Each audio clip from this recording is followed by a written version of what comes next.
G'day guys, welcome to Ask Woodford. I am Chris Woodford. Now listen, I don't know what number this is. Cares what number is it? We don't know. We've done a lot of them, but listen, this is impromptu. I have to get this guy on because 70 something, but anyway, it doesn't matter. I have to get this guy on because I didn't know who he was. I know who he is now. I'm glad I know who he is, and I want you guys to know who he is, because if you're in the gym industry, I know a lot of you guys follow me, trainers, coaches, students, and you want to understand what's happening in the world right now. This is the man to talk to, not me and not Kieran, but this guy, Tim. Tim, thanks for coming on the podcast. Really appreciate it. Thanks for having me. Now, first of all, Timmy, before we even begin, give a background to all my followers about who you are, what you've done. You know, we just talked off camera quickly, but I thought it was gold. Just explain your background. So look, I played in the old National Soccer League as a young fella, and was sort of riddled with injuries, and in particular in those days it was sportsman's hernia, but we now know that as osteitis pubis. So being injured more than I was playing and not able to sort of really get to the point where I wanted to with my football, it embarked a journey for me from a young age. So I retired at sort of 22, and then was enjoying in those days, the PE studies, and did a postgrad biomechanics, and at the same time was lucky to have some pretty good mentors who were, Chinese medicine, sprint trainers, who'd got into,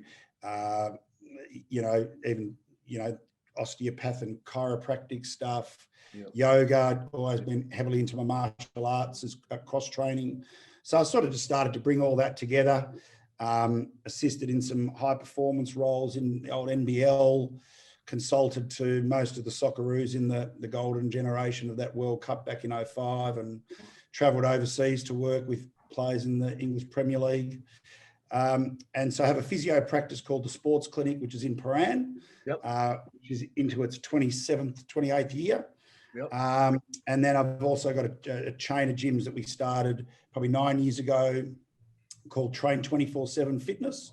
Yep. And we have, we've got one in Paran, one in St Kilda, and one in Kew. Yep. So been around for a while, probably about 27, 28 years. And I guess I felt compelled to act last year. Yep. So we started Vic Active, which yep. Is basically an advocacy group for gyms. Everyone's working for free, but fighting the good fight, because yep. I think it's a really important thing that health and fitness is valued in society, in the community, and we're just doing our bit to make sure that we give the gyms and so forth the best opportunity to be open. Okay, so I've got a question for you. The government are saying this whole pandemic is about health and fitness, yet they're shutting gyms down. And you and I both know, who are both owners of facilities, we can contact trace, we keep our gyms clean, and you talk to the government. What is the reason, the advice for shutting down gyms?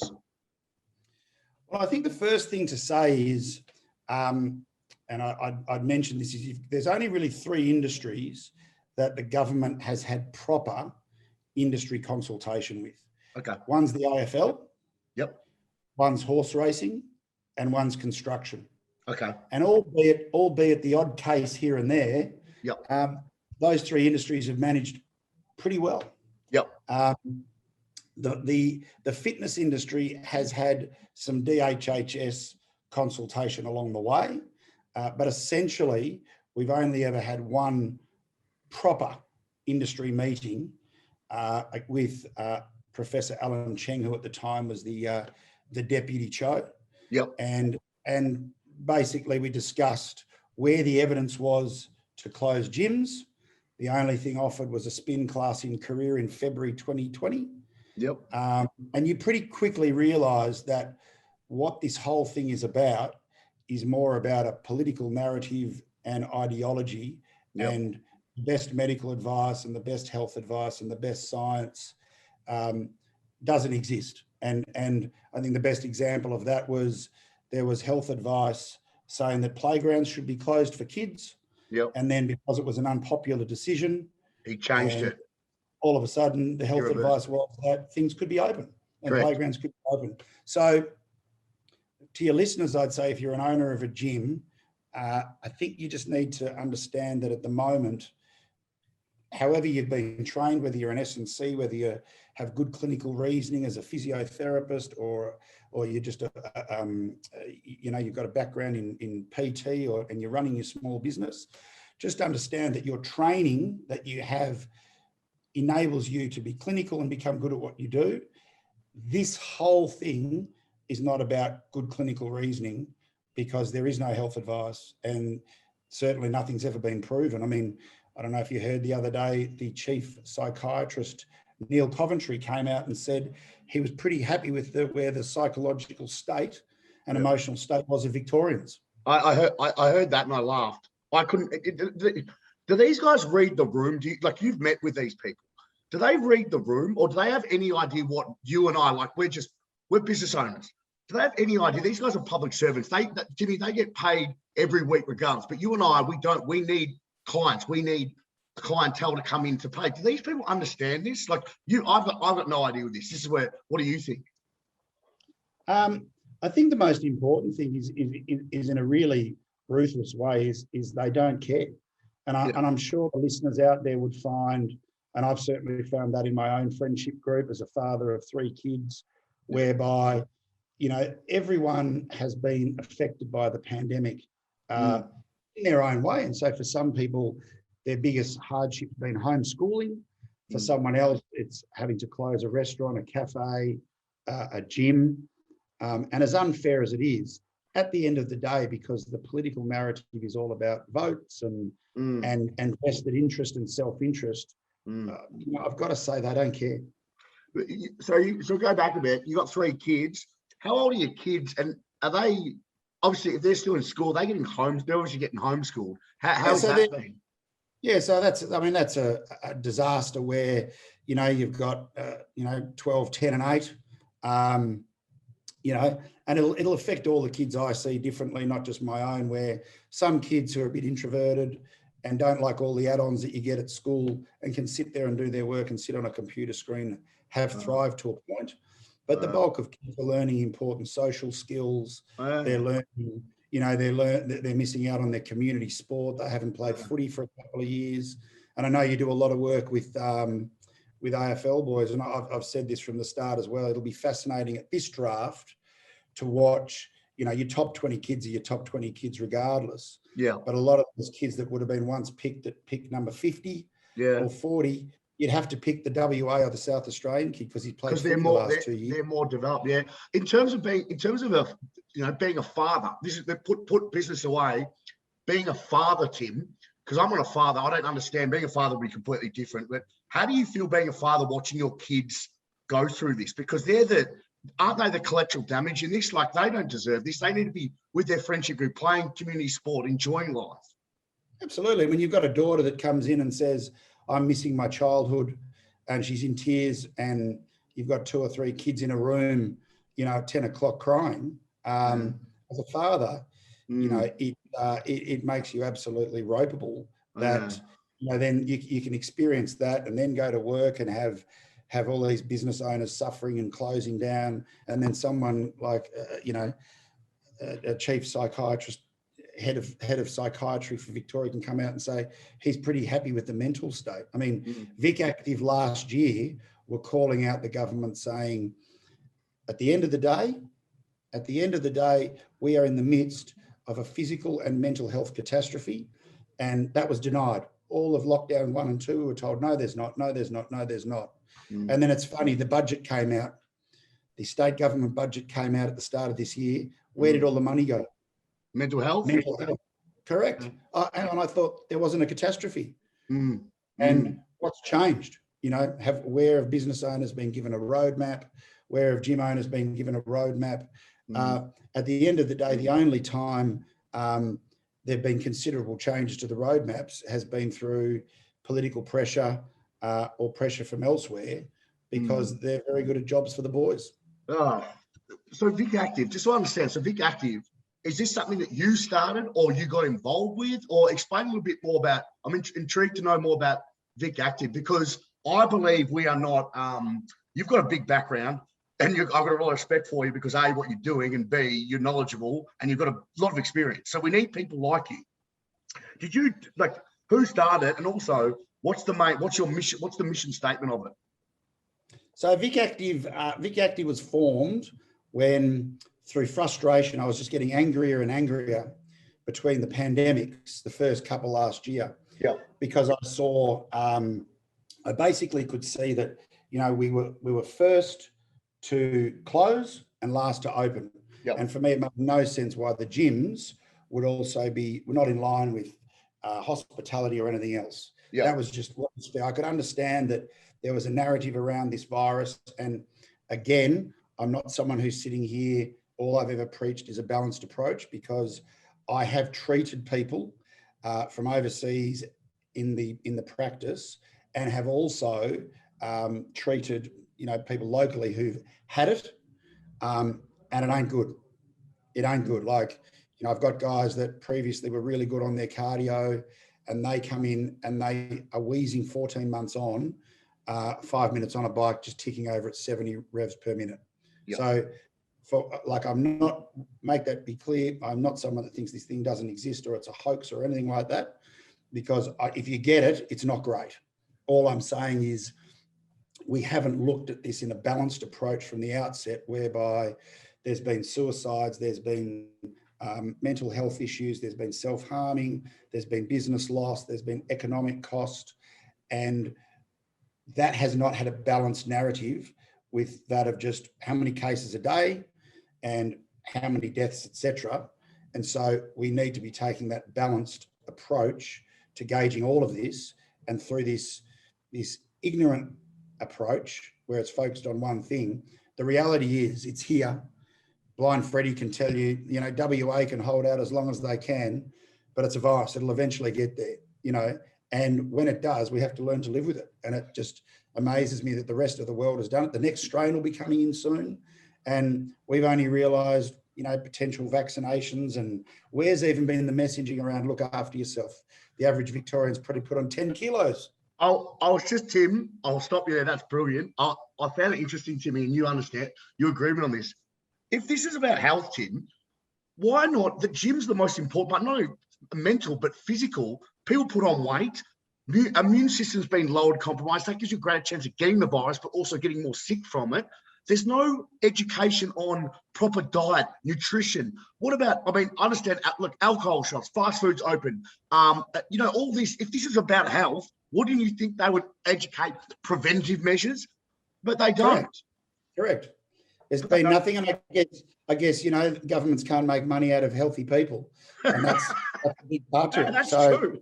Yeah. I would remind them, as we continually have, that the fitness industry, 40,000 people last year were employed in gyms as trainers, as nutritionists, physiotherapists, and we've got upwards of 1 million people that go to a gym of sorts, whether it's a body fit, an F45, a conditioning place, a local gym, a fight fit.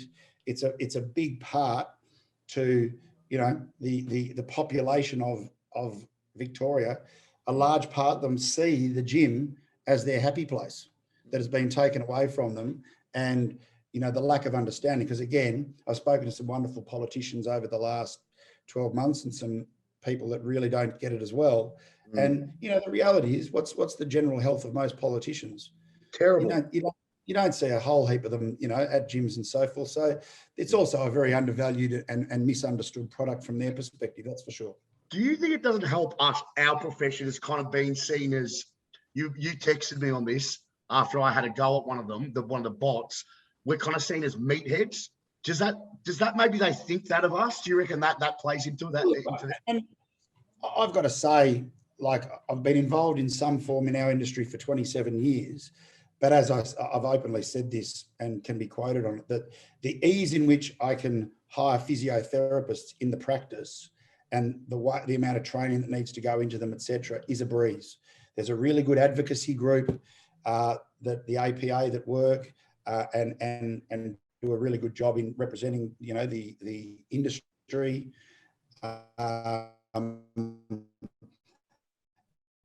and hiring people in our said that we need to strive for a bit better. And it can be really difficult to try and keep it all on track and keep the guys. So they can be a difficult group to represent. In terms of the group, this Vic Active, where you like how many members do you have at the moment? It's obviously very new. Let's say some of my followers want to join up. Is it like a membership, or how does it work? Yeah, so Vic Active, we started it last year. I came up with the concept after seeing just, the thing was Victoria was the only real state last year affected by lockdowns. Yeah, you got to remember Sydney pumped through, and so Fitness Australia, who I don't have a specific gripe with, I know certain people do, and I've got to thank the help of a few people at Fitness Australia. But I must say, the representation for Victoria was poor, because the reality is Fitness Australia is also very New South Wales centric. Yeah. So we weren't getting proper leverage. So all I did was I spoke to a couple of business mentors of mine, and they said, look, what would be good, Schleigs, is that you get hold of someone with political experience, someone that's run campaigns before. And I happen to know a fellow called Stephen Kerr, who's very well known in that space, and he runs PRX, which is a known that they represent all sorts of industries, do a lot of political lifting, campaigning. And so I rang 20 of gym owners that I knew. So early days, I can remember getting on the phone to people like Basher and Nick Carrer at Fight Fit. I rang Recreation, Rec Express, and basically we started an industry group. Mel Tempest up of about 30 gym owners, Brucey Gray from Body World as well, and they all pitched in $500, and we raised 10 grand, and that enabled me to engage the services of Stephen Kerr, who essentially has helped me run a dialogue and find the most effective means to work out, in order to get us a result, which levers to pull and which levers to push and when to push them. So the idea, we've had some successes where we've definitely opened up level with everything else. And then there's been the odd time, which obviously your listeners will be anxious hearing about the fact that regional restaurants for 10 were open. But not gyms, Gyms outside for 10, so we're back to that. Even though we'd done some lifting last time to have it even again. And it's just, again, comes back to, there is no medical advice because it's different every time. Yeah, but Tim, don't you think it's crazy that you, being a business owner, why does it have to get to this? Why can't you just pick up the phone and be able to call the health minister, and then we can communicate a dialogue? Why do you have to hire people? It shouldn't happen like this. Surely you agree with that? I absolutely agree with that, but you've got to understand that, Victoria has 3 times more public servants than any other state.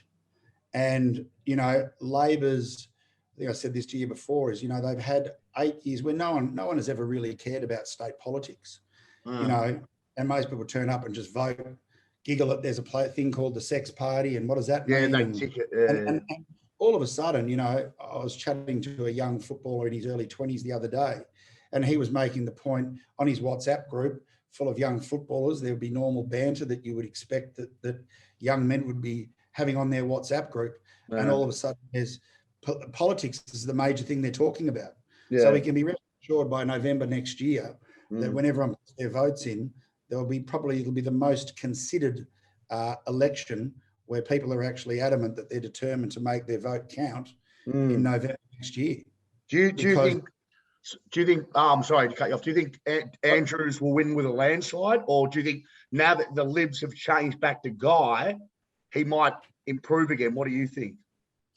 Time will tell. I mean, I think there's no doubt. I think everyone felt very helpless last year because we were frustrated by being in lockdown, and then everyone was, everyone was basically saying, look, you look at the polls and the reports, and you'd be amazed. You'd absolutely be amazed that Andrews is still the most popular leader.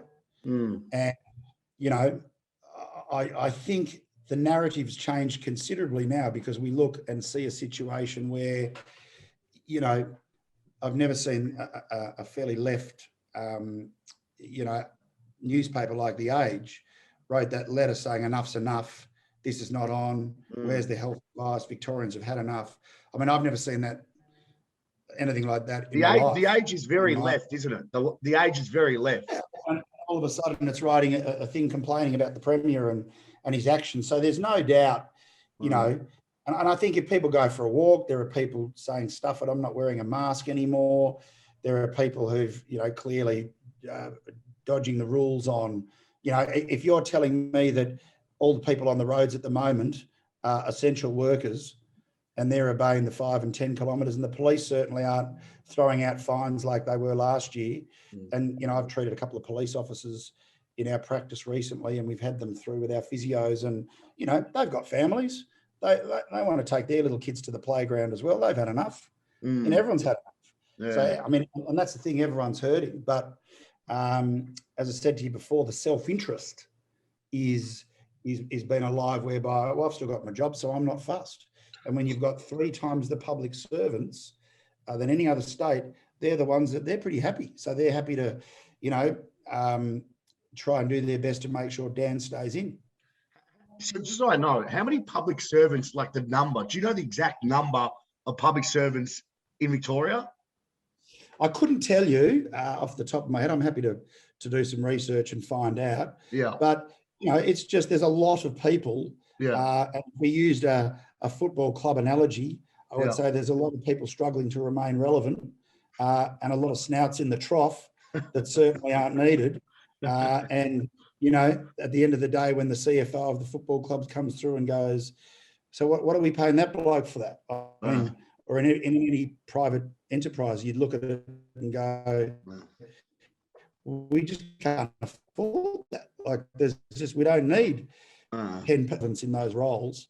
But he finds ways to use them. I mean, I learned an interesting fact today. How's this one? So, and when I was talking about the weeds, there's all this stuff that they've been put in place, and now everyone's waking up and going, oh my goodness, there's actually legislation to stop anyone donating any more than $4,000 in a 4-year period to a political party.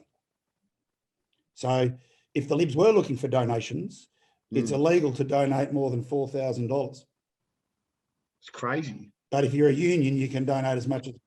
But if you're a union, you can donate as much as you want. That's the legislation. Because so most people would be unaware. I know Dan put this in place. Dan's in with the CFMEU, isn't he? Yeah, unions look after, and essentially roll the Labor Party. Yeah. So if you're a union, you can put in as much money as you can. But if it's you and I, we can put max 4,000 over 4 years. Correct. So if you're a CEO of a huge company, and you wanted to improve the landscape and give the Liberals a better chance, or any other independent party for that matter, who, there's plenty of independents in the upper house that have vested interest, whether it's, dog grooming parties and so forth. Again, they can only get a $4,000 donation over 4 years. Yeah. So there's all these little things that people aren't aware of. And at the end of the day, people have been sitting here going, and I feel for the old people too. I mean, the amount of old people that are feeling like they can't leave their house, and they've been scared by this wicked beast of a virus that doesn't discriminate, and, people who won't leave the house and all that sort of stuff, because they've had a dialogue of fear over the last 12 to 18 months. And the media is responsible for a lot of that as well. But it's just people aren't living their lives. Okay, let's go back. I love that. Let's go back to the media, right? So I'll tell you something. I believe, so I'm not anti-vax, I'm pro-choice like yourself, right? Why is it, Tim, that if you're anti-vax or if you march in that protest, which I nearly did, but I got DHS came to my gym, I nearly did because they claim we're a tin hat foil wearing conspiracy theorist. The media pushing this constant propaganda and this fear. We had a woman turn up yesterday with her son who wouldn't shake my hand because out of fear I had a virus or whatever. Like, this is, Tim, this is not normal, man. This is propaganda. Like, this is crazy. But for some reason, the media have divided and conquered us. Instead of us coming together, we're split apart. But they've also been fed a political narrative as well. And correct. You know, the media are in the likes business as well. So we know that and we accept that. And you know, people have the right to peaceful protest. I haven't, you know, I know of a police officer that is a friend of mine that was assaulted. And I think on that level, you know, the violence that then takes off is not okay either. And agreed. And the actions of the few, sadly, then spoil what it could be. And I think, again, it's an interesting scenario, isn't it, that Australia, like anywhere else in the world, you know, you get locked down like this, and within 2 seconds, you know, in Europe, Croatia, Serbia, London, you got 500,000 people and they'll tear the place to pieces. And so the government just know it's not an option. Yet somehow, you know, and this has been coming a long time. I've talked about this in sport where, you know, sending soccer players over in the late 90s and early 2000s, that group was so resilient and battle hardened, the Grellers, the Aloisis, the Harry Kuehls. Most of the kids we've sent over in the last 5 to 10 years have been back within a period of 18 months just because they've struggled to adapt to a new culture and they've become homesick. You know, we have become a very soft nation and we're viewed that, and that's been happening for a long time, a very, very long time. Don't you think, and I think it's been groomed in the kids, like with kids being able, I don't know if you know, or you would, or you're kids, but these days kids are getting an 8th ribbon, a 9th ribbon, 10th, you know, place trophy. It's like back in my day, and I'm not saying I'm old and not saying you're old, but if you weren't good enough, you didn't get anything. You just had to get better. I remember my old man said to me when I came 5th in a sprint for my old school, he said, you just got to get better. You know, there's no trophies for, you know, 5th, 6th, 7th. But these days, Tim, it's kind of like everyone needs to be rewarded. And that's building, in my opinion, like what you said, this soft generation who really, when they need to dig down and work hard, they run from it. And I think that's an indicament of the society we live in. The resilience in young people through this is really being tested. And I feel for a lot of them because they have grown up in this period of time where life's been pretty easy. It's an easy life in Australia. And then all of a sudden this has come along and they've been pretty harshly treated and they've had to miss school. And that's why I think we've seen these, it's no doubt a factor, why we've seen these huge self-harming. And, you know, I'll remind all the listeners as well that they can go and have a look at who the state coroner is. And the state coroner is a guy called John Cain Jr. And John Cain Jr. is the son of John Cain, the ex-Labor Premier of Victoria. So the Labor people are everywhere. So, you know, having spoken to so many people and police officers as well who've had the trauma of having to cut teenagers down from trees because they've hung themselves in regional Victoria, I would, again, we've never seen the data, but I don't believe for a word those figures on suicide rates that have been published in Victoria. I would not believe them for one bit. Do you think they're lying about the amount of people being vaxxed? I wouldn't believe anything anymore in terms of figures and what we're being told. Just because, you know, at the same way we believe, you know, right, I will open up at when 70% of people are vaxxed, have had their first vaccination, and then a week later, the dialogue's changed. It's a new narrative. Actually, it'll be 70% for 2. You know, and so forth. And we, you know, and we as a gym industry know better than anyone that we've been told you'll be open here. I mean, I can distinctly remember last year in a meeting with DHHS where they said, you ran a really good campaign in the second lockdown because I think had you not done that, you probably wouldn't have been open until Christmas. That's crazy. How crazy is that? This is political. It's all political. It's not about health. Yeah, no, they're not interested. So I just need to have people remind, I'm not saying it's for one bit that, this is a global conspiracy, and that, Bill Gates slept with a goat and his 5G, and he's done this and he's done that and all that sort of Tim, stuff. you never know, man. You never know. Some of the stories you hear, but Oh man, just I've heard remember, if there's a political ideology that's being run by a certain way, and ideally everyone would be a public servant in their eye, and that's why you hear so many jokes around communism and all that sort of stuff. But primarily, that's the narrative, and small business has been torched. And as I spoke to Chris Lucas today, the great restaurateur, is a great friend of mine, and he was making the point. He said, "See, we've been shafted, but you guys have been really shafted, and it should be for you guys. Gloves off now, and enough's enough." Don't you find it funny though, Tim? Anyone who speaks out against Andrews straight away gets targeted in a special raid. Paul DiMartina, your mate as well. Don't you find that interesting that this happens? Well, I've had 7 visits from DHHS. Wait, 7 and 7. 7. Jesus, 7, Christ. and one at the physio with an infringement warning for, I can't even remember what it was, but it was just something that was just ridiculous. Yeah. And on that infringement warning, a promise that they'd be back just to check that everything was being followed. So absolutely, they are. If people understood the level of resources that's thrown into people that speak out, is just ridiculous. And at the end of the day, what are we doing? All we're doing is protecting our livelihoods. Most gym owners, they're not people that are making a fortune. They're in it to help others and so forth. It's quite an altruistic part to the industry. In fact, I say to a lot of trainers and gym owners that it's essentially a drug, a feel-good drug, when you see your athlete, get the results they want, or see someone drop the weight, or get a PB on a bench, or whatever it is. It's a very feel-good drug, like altruistic. Natural euphoric feeling. A natural euphoric feeling. Yeah. And it's you're not even, you could go into finance. I say this all the time, your best person in our industry probably earns, on par with someone who's the worst, most bang average person working in finance. It's true. That's true. So all the gym owners are doing is standing up for that euphoric feeling of helping others and their small business. Yeah. So they're not doing anything wrong, and they have a real right to feel pissed with the mistreatment of a government that have shown blatant disdain for them. And, as I said, they have every right to feel the way they do.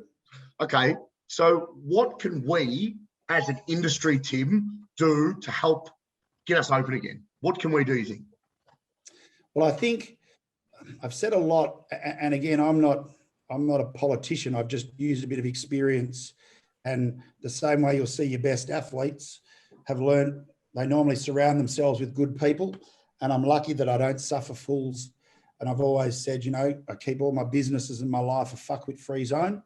And so for me, I'm lucky to have a good group around me of people who've seen this movie before. There was a cycle similar to the 1980s where, things will always swing, and so Labor had swung it too far in the 80s, which allowed, time for Jeff Kennett to come through and do what he did.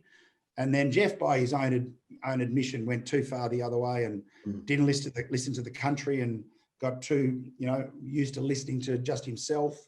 So then it gave Labor a look in, and so forth. And I do believe that this is a pendulum, but I also believe one of my favourite sayings is evil occurs when good people stand back and do nothing. So Victoria is quite complicit in this lockdown because there's been too many people listening to the narrative. I'm not saying anarchy rules, but a big part of what Andrews would be feeling at the moment, and the state government would be feeling, is that people aren't listening like they were last year. As I said to you before, half the people are wearing masks in a park now. Most people are having people over, to their house. You know, most people are, you know, at the park. You know, personal trainers, I know for a fact, personal trainers are not supposed to be working, but I don't know a personal trainer that's doing a boxing session with a one-on-one client in the park. I reckon, having spoken to a fair few police officers as well, there was not a policeman in the land that's going to find them. Yeah. I spoke to a gym owner the other week who's got a good name and he's got a really good business in Richmond. And he was saying that the cops were called part of this dobbing mentality that they've created.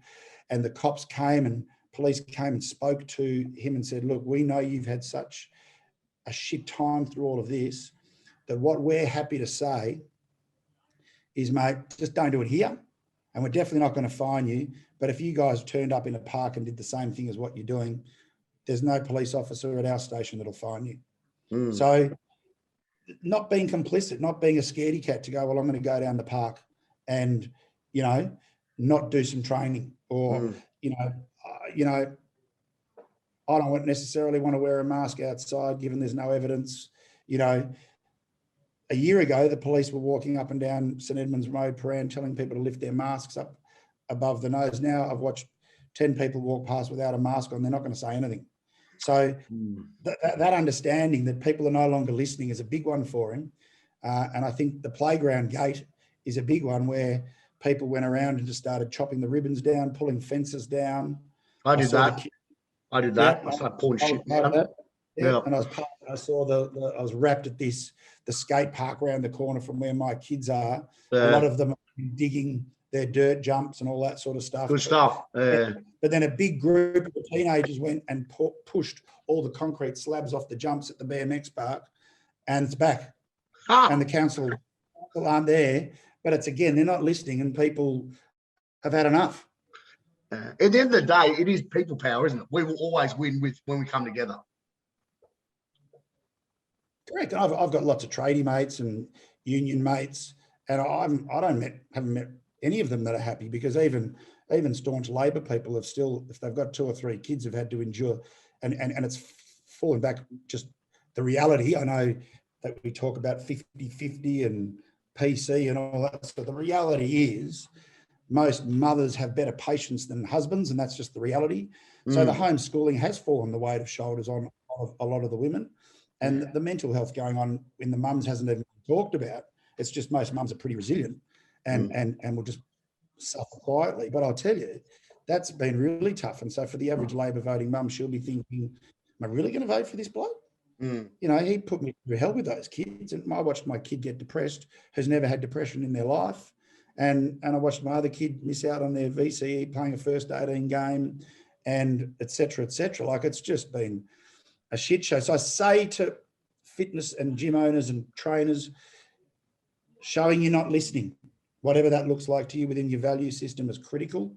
I know it's a pain in the bum, but ring and make calls. And if you're not doing anything all day, write a couple of letters, you know, to your local members. It might be the Liberal one going, how can I help? I've got a small business. What could I do to give you a hand?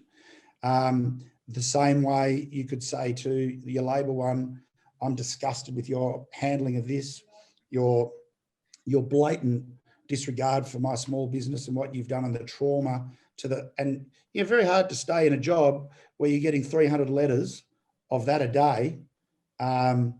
You know, it's not like last year. So these things, although they seem small, it's accumulation.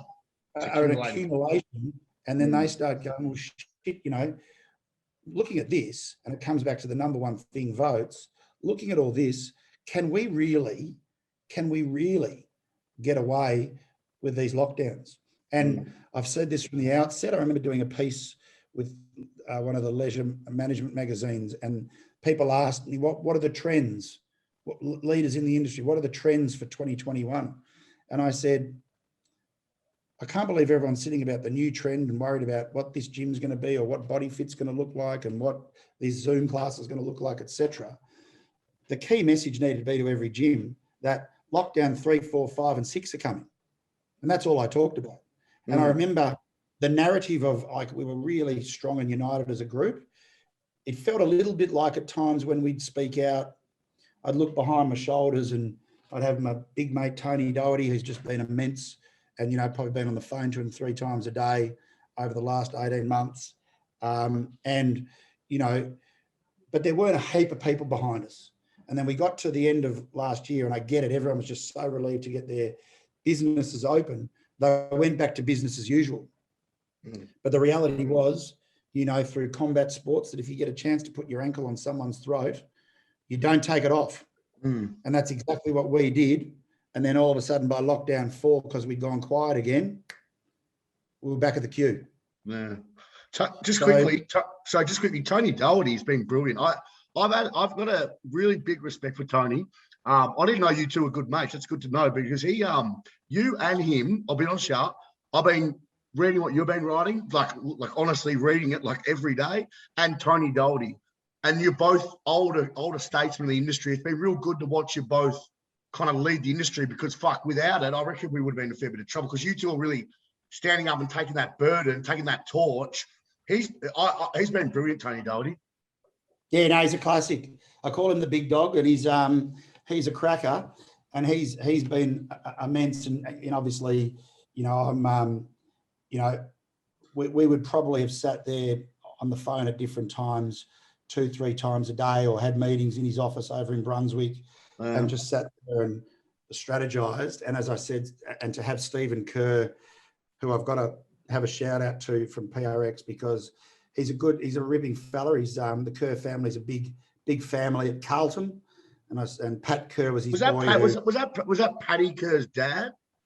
Paddy Kerr's dad, correct. Yeah. St. Kevin's boy, Paddy Kerr, I think. Correct. Yeah, there we go. See, small.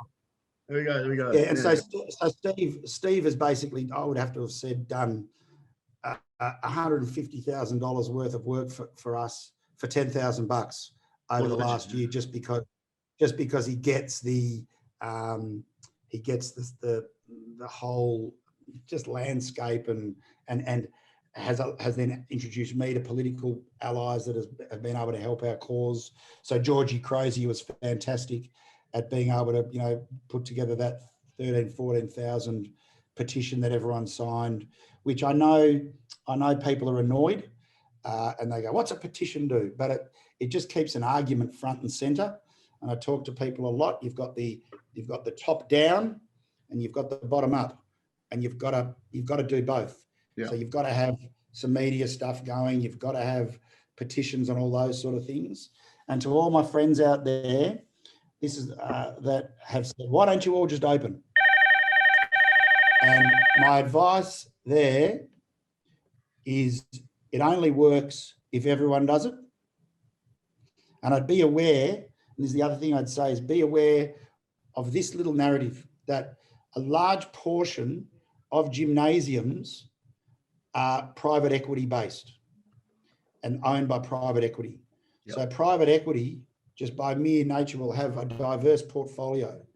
And it's somewhere in the loop, part of their portfolio, there'll be a company with a state government contract somewhere. And if the state government contract's worth 1.5 million or 10 million or 20 million, then I can tell you 100% that they are compromised by that contract. And so that chain of gyms will not open. And it'll be your independents that'll go out and do it and go, yeah, people power. So when your independent gym owner cops a fine, eventually he has a landlord that says enough's enough and I want the rent, and goes broke, what'll happen? Who's going to come in and buy the best sites? These big business. Yep. Big business rolls in. So that's what I say is there needs to be much more unification, much greater understanding of how the industry works. And that's why probably we've screamed loudest for the independents, because yes, everyone's lost money, but again, the private equity narrative is very different to independent gyms. Are you still in consultation with anyone in Parliament at the moment, or like is Paddy Kerr's dad still Steve Kerr? Is Steve still actively doing that for you, or what's happening? Yeah, no. Well, Steve's busy doing 95 other jobs, and contracts as well, whether it's could be community sport, could be community clubs and so forth. So he's a very busy man, which is why I'm always very grateful for his time. But yeah, no, I speak to politicians. I had, obviously he's gone now, and hopefully, sadly, Michael O'Brien was unable to land a glove on Andrew, so the parties obviously made that call. But they came in and supported. They did a couple of press conferences out of our gyms. We've had Georgie Crozier. I mean, I'll speak to a lot of these guys, once or twice a week. Again, and that's what I implore you guys to do. Was 18 months ago, this was all news to me. I just worked out that I know I had enough contacts over my life to be able to use that team to at least get a bit of an outcome. So I guess when you said about the Vic Active principle, what is it? We're not here to be a Fitness Australia and sell courses and all that sort of stuff. I like to call it more of a green beret group where, we're representing for the Victorian gyms. That's our thing. And we'll move in and do things that, think organisations, because of their relationship with governments, can't be seen to do. But we can. So if people are worried that they're going, I gave $100 or whatever else and I haven't seen anything for it, just understand that, I'm the laugh of St Edmunds Road here, where I'm walking up and down the street on the phone, come in, oversee a couple of physios and so forth, head back out, I'm on the phone. So there's a lot of people doing free work, but it's also the people that just want to get our own gyms open.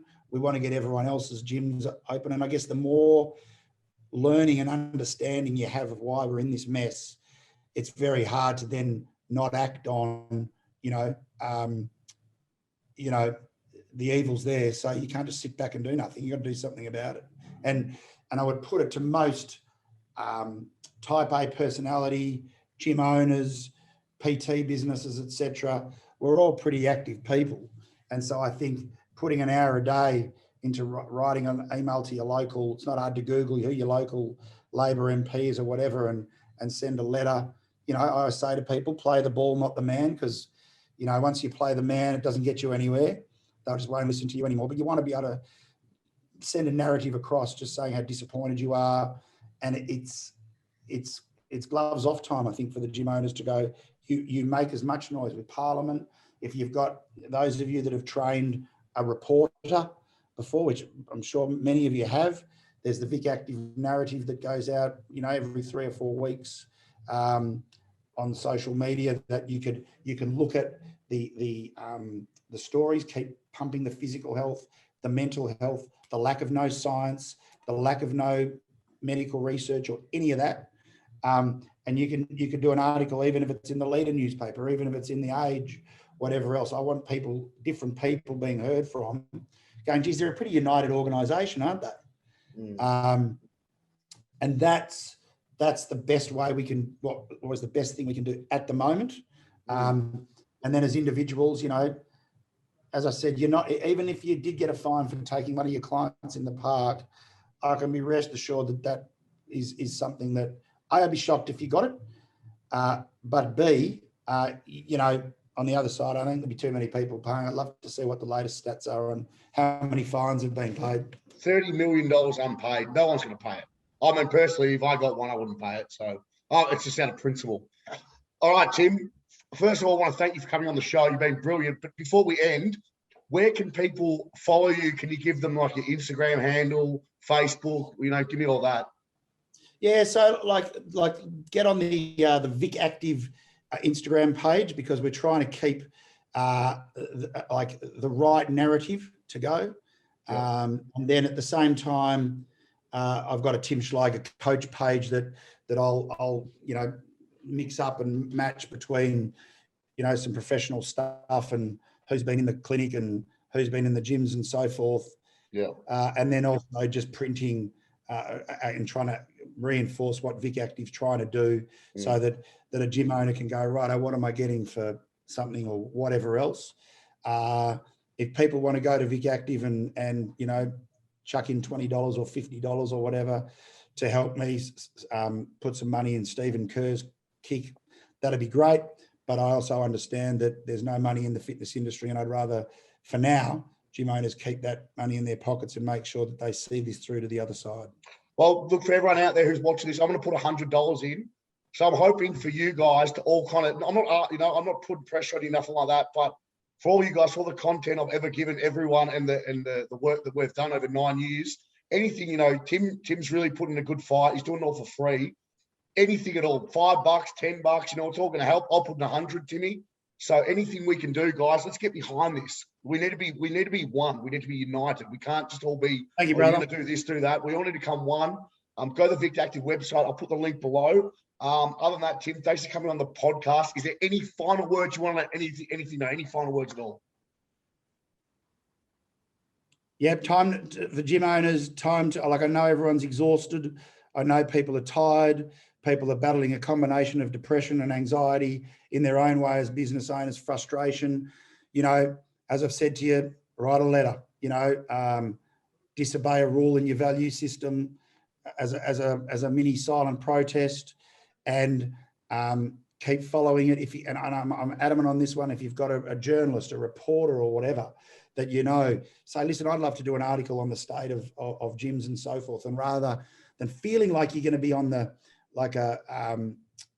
deer in the headlights type scenario, we've got these narratives that are up to speed, and to keep pushing certain lines, playing the ball, not the man, because stay on the argument and on the point. And as you had that experience the other week with that troll, yeah. Most of the trolls, if you speak openly, people from Department of Policy or Department of Planning or something. So that's just the reality, is they'll also spend time trolling you. So that's why you don't get bought into it, because as gym owners, we're better than that. Yeah. Timmy, thanks very much for your time. Really appreciate it. Thanks very much. And hang in there, everyone. Thanks, mate.